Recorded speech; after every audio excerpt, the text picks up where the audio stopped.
The story of John, the banker who transformed a community. In a small town nestled in the Midwest of the United States, there lived a man named John Harrington, an ordinary banker with an extraordinary vision. John's life was the perfect picture of routine and stability. He worked at the local branch of a large national bank for nearly 15 years, serving clients, approving loans, and managing investments. To many, John's career was a standard path for someone with a background in finance.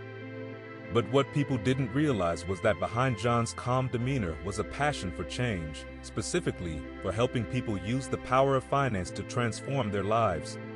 A turning point. The turning point in John's career came one chilly autumn afternoon when a middle-aged woman named Sarah walked into his bank.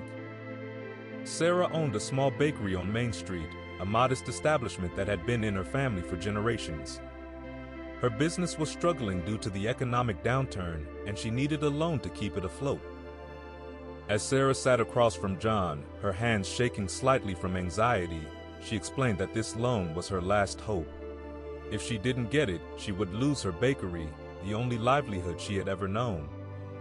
John, by the book, knew that the bank's policies on loans were strict. Sarah didn't meet all the criteria, her credit score was low, and her recent profits had been declining. But instead of immediately denying her request, John decided to dig deeper. He asked her more about the bakery, its history, and why it was so important to her.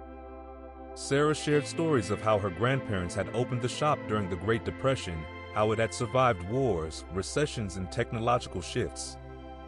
For her, the bakery wasn't just a business, it was a legacy, a symbol of perseverance. John realized then that Sarah wasn't just asking for money, she was asking for a chance. A chance to continue her family's legacy, to provide for her children, and to remain a vital part of the town's community. Beyond banking, the people-centric approach. Moved by Sarah's story, John decided to take a risk. Instead of following the rigid guidelines set by the bank, he used his position to advocate for Sarah. He put together a comprehensive proposal outlining not only her current situation, but also her future plans to modernize the bakery and increase sales. He spoke to his superiors, arguing that with the right support and guidance, Sarah's business could thrive again. John didn't stop there. He offered Sarah financial advice, helping her create a realistic business plan. He even connected her with local suppliers to lower her costs and taught her how to manage her cash flow more effectively. Eventually, Sarah received the loan. It wasn't much, but it was enough to keep the bakery afloat. Months later, the bakery turned around. Sarah introduced new items, started a catering service, and even began selling her products online. Her profits increased, and she was able to pay back the loan in full ahead of schedule.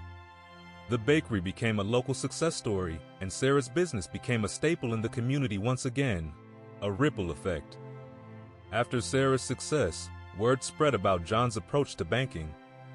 Small business owners, entrepreneurs, and community members who were struggling financially came to John for advice. He realized that banking wasn't just about numbers and accounts, it was about people. It was about understanding their stories, their dreams, and their struggles. John started holding free financial literacy workshops for the community. He taught people how to manage debt, build credit, and create savings plans. He began focusing on helping local entrepreneurs get the funding they needed to start or expand their businesses. More than just being a banker, John became a mentor and an advocate for his community. As he helped more people, the local economy began to flourish. Small businesses that had been on the brink of closure were now thriving. New shops opened, creating jobs and revitalizing the town. John's small acts of financial guidance had a ripple effect, transforming the town from a place of economic uncertainty to one of growth and optimism. Challenges along the way. Of course, it wasn't always easy. John faced criticism from some of his colleagues and superiors who believed his people-first approach was too risky. Banking is about numbers, not emotions, they would say. But John knew that banking could be about both. He believed that helping people succeed financially was not only good for them, but also good for the bank in the long run. There were also setbacks. Not every loan he approved succeeded, and not every business turned around. But for John, these failures were opportunities to learn and improve. He refined his methods, focusing on educating his clients and giving them the tools to succeed, rather than just handing out money, recognition, and legacy. Eventually, John's efforts didn't go unnoticed. The bank's upper management recognized the impact he was having on the community, and they began to implement some of his ideas on a broader scale. John was promoted to a regional manager position, where he had the ability to influence policies on a much larger level. John's philosophy was simple: banking should be about empowerment. He believed that everyone deserved a chance to succeed, and that the role of a banker wasn't just to manage money, but to help people realize their potential. In the years that followed, the town continued to grow, and John became a local hero. People credited him with saving their businesses, their homes, and in many cases, their futures. But John, humble as ever, always said the same thing: "I just listened to their stories."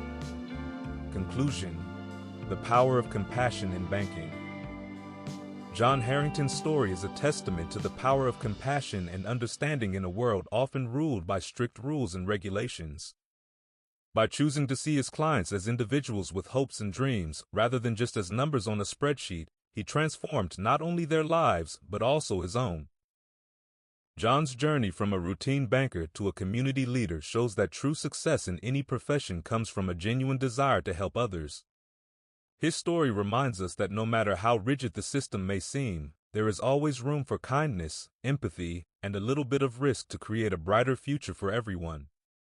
In the end, John didn't just save a bakery, he saved a community, and in doing so, redefined what it means to be a banker.